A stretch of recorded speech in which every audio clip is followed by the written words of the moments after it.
In the heart of America's Got Talent, under blinding lights and a roaring crowd, a 22-year-old Filipino dreamer from Manila's toughest streets steps up, voice trembling like a leaf in a typhoon. One raw, soul-shattering note escapes his lips, and Simon Cowell, the unbreakable judge, crumbles, tears streaming down his face. This is the moment the world stopped. Smash subscribe and hit the bell for more epic AGT shocks that'll leave you speechless. The story begins in the sweltering slums of Tondo, Manila, where the air hangs heavy with the stench of open sewers and the distant hum of jeepneys rattling over potholed streets. Marco Reyes, a scrawny kid with eyes too big for his face and a voice that could pierce the heavens, grew up in a shack pieced together from corrugated tin and salvaged wood. His father, a fisherman lost to a raging storm when Marco was just 8, left behind nothing but a battered guitar and a stack of cassette tapes featuring the legendary Freddie Aguilar.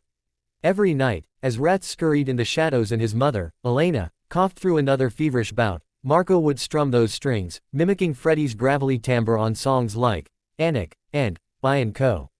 His voice wasn't just sound, it was survival, a thread pulling him from the despair that swallowed so many around him. Elena's illness was tuberculosis, the kind that eats you from the inside out in places where medicine is a luxury. Marco dropped out of school at 14 to hawk cigarettes and shine shoes on the bustling streets of Quiapo, his small hands blistered but his dreams unyielding. "Mijo, your voice is God's gift," Elena would whisper between rattling breaths, her frail hand on his cheek.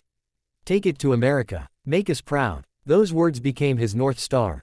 At 18, with $200 scraped from odd jobs and a tourist visa sponsored by a distant uncle in Los Angeles, Marco boarded a plane, leaving his mother in the care of a kindly neighbor.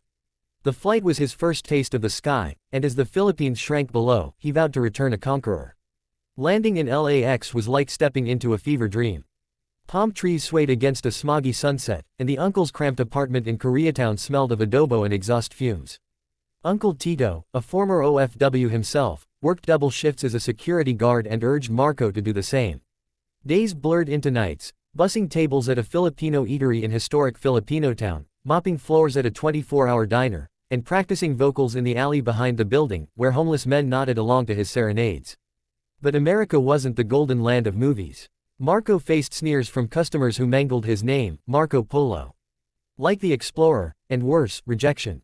He auditioned for local open mics, but his accent and foreign style earned polite claps at best, jeers at worst. His first shot at America's Got Talent came 2 years in, during the LA auditions. Heart pounding, he sang Anik, pouring every ounce of homesickness into it. The producer backstage nodded curtly, "Thanks, kid. Next." No callback. Crushed, Marco hit the streets harder, taking a night job at a car wash where the owner, a burly ex-Marine named Hank, overheard him humming. "Boy, you got pipes. Why waste 'em on suds?" Hank became his unlikely mentor, teaching him English slang and pushing him to write original songs. That's when Marco penned Storm Child, a ballad weaving his father's death, mother's sickness, and the typhoon of dreams carrying him across oceans. It was raw, better than Freddie, Hank said, and Hank didn't sugarcoat. Twist one hit like a gut punch. 6 months before his golden audition, Marco discovered Elena's condition had worsened. A shaky video call showed her bedridden, oxygen mask fogging with each breath. "Win for me, mijo," she gasped. Desperate, he entered a local talent contest in Echo Park, winning $5,000, enough for her surgery back home. But en route to wire the money, he was mugged in Skid Row. The cash vanished, his phone smashed, and worst of all, his guitar snapped in half. Broken, Marco nearly quit. That's when he met Sofia, a fiery Latina waitress at the diner with dreams of her own. "Pobrecito, life's a cabron," she said, gluing his guitar back together with epoxy and hope. Their late-night jam sessions sparked something, not just music but a bond. Sofia pushed him to re-audition for AGT, this time with Storm Child. The day of the live LA auditions dawned gray and drizzly, mirroring Marco's nerves. He arrived at the Pasadena Civic Auditorium in a borrowed suit 2 sizes too big, guitar slung over his shoulder like a shield. The line snaked around the block, contortionists twisting like pretzels, magicians pulling rabbits from hats, a grandma tap dancing with firecrackers. Then came the rival, Jax Harlan, a smug 25-year-old from Texas with bleached hair, tattoos snaking up his arms, and a voice like polished chrome. Jax had gone viral on TikTok for country rock covers, boasting 2 million followers. Spotting Marco, he smirked. "Fresh off the boat, huh? Stick to karaoke nights, amigo." Marco bit his tongue, but inside, fire raged. Backstage, producers buzzed like bees. Marco's pre-audition clip, a shaky phone video of Storm Child had them hooked. "This kid's got it," one whispered. When his name echoed over the speakers, Marco Reyes from Manila, Philippines, the crowd murmured. He shuffled on stage, the golden buzzer looming like a holy grail above the judges. Simon Cowell, arms crossed, expression granite, Howie Mandel, fidgeting with sanitizer, Heidi Klum, beaming, Sofia Vergara, fanning herself dramatically. "Marco, tell us your story," Simon said, his British clip piercing the tension. Marco swallowed hard, microphone slick in his palm. "I come from nothing, sir. Slums in Manila. Lost my dad to the sea, mom's dying without me. This song, it's for them. For America, who gave me a chance."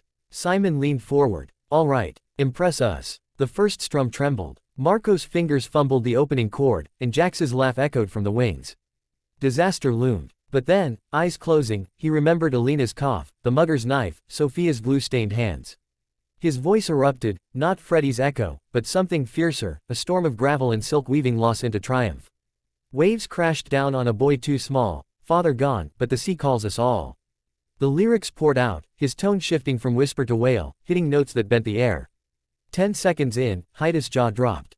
Howie froze mid-squirt. Sofia Vergara gasped, "Ay, Dios mío." By the chorus, the audience was on its feet, phones aloft. Simon, his eyes glistened. As the final note hung, pure and shattering, tears carved paths down his cheeks.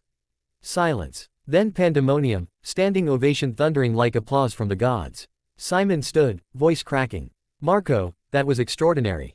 I've seen thousands, but you're better than Freddie Aguilar.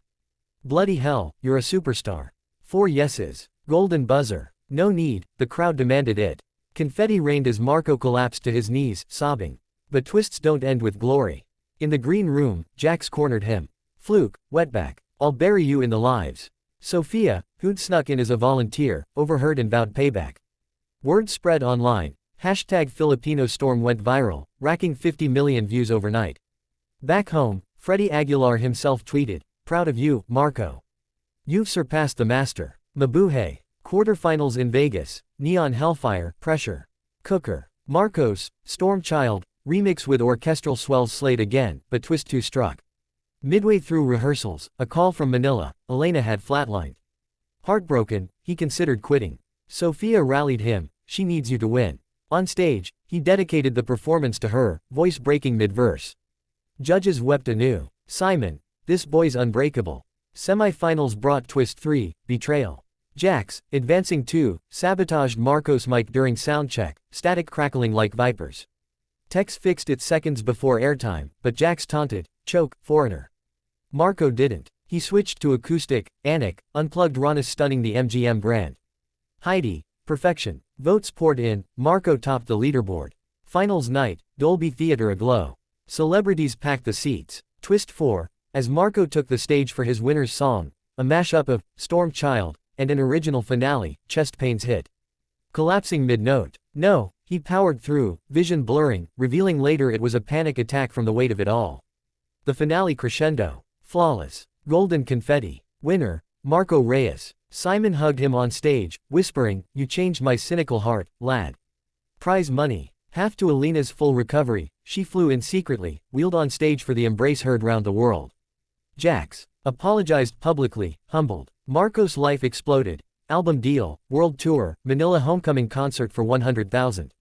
From Tondo trash to global treasure, proving the American dream beats for dreamers everywhere.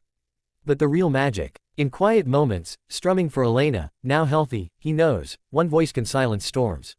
Hey, incredible viewers, from which part of the country are you watching this epic story? Drop your city in the comments, California, New York, Texas.